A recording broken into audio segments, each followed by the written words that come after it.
Picture this: Warren Buffett sitting in his Omaha office, quietly scanning hundreds of company reports come amid the market chaos. Across the country, Peter Lynch is on the move, talking to store clerks, scouring malls, chasing every hot stock. Two wildly different styles, but both masters of money. What secrets link these giants? John Train's Money Masters of Our Time pulls back the curtain on the strategies that made these investors legends, and what they want you to know but don't usually say. Buffett's patient, value-driven calm contrasts with Lynch's relentless, hands-on hunting. What happens when you put these two approaches side by side? The answer reveals powerful truths about how to find winners and avoid costly mistakes. Back in the 1980s, Buffett was famously buying Coca-Cola shares, holding steady for decades. His secret wasn't just analysis, it was patience, letting the company's brand power compound quietly. Contrast that with Peter Lynch's hands-on visits to shopping malls where he'd quiz clerks about popular products. Both methods work, but Buffett's Berkshire Hathaway approach demands endurance, like planting an oak that'll shade you for a century. Lynch treated investing like an urban safari.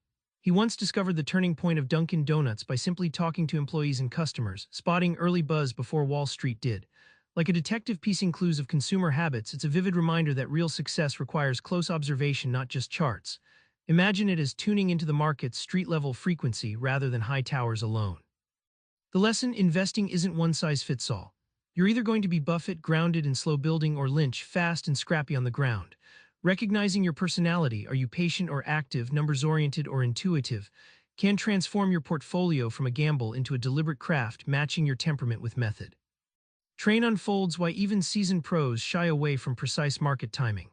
The divide between right now and too late can cost millions, and it all boils down to a human quirk few admit. John Train shares how some of the top investors, like Buffett himself, openly admit they don't try to guess the market's moment-to-moment whims. Instead, they focus on when the price is right, not when the market peaks.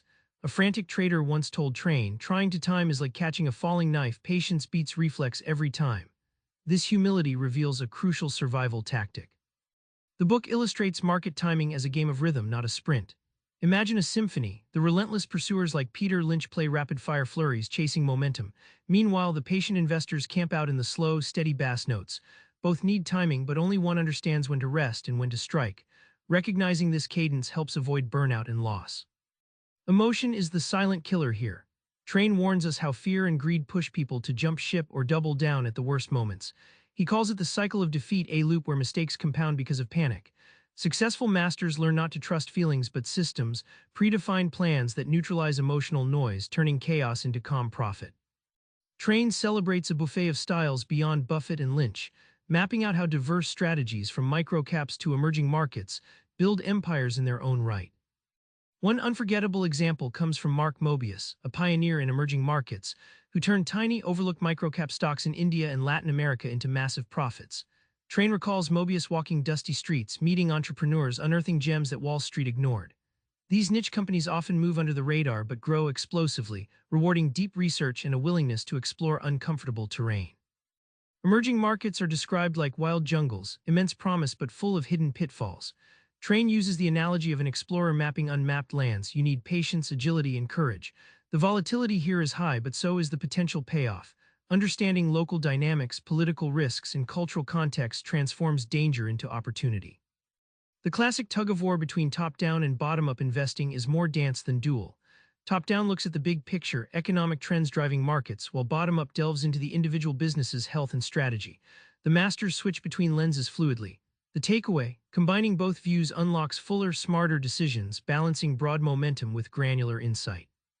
Remember Buffett calmly reading those pages in Omaha, and Lynch chasing stories in malls. Their contrasting methods both point to one truth: there's no single winning formula. Instead, the master is the one who knows themselves and plays their strengths. Try this: spend 1 week watching your own decisions. Are you an oak or a cheetah? Let that guide your next investing move. Subscribe for more book summaries like this one.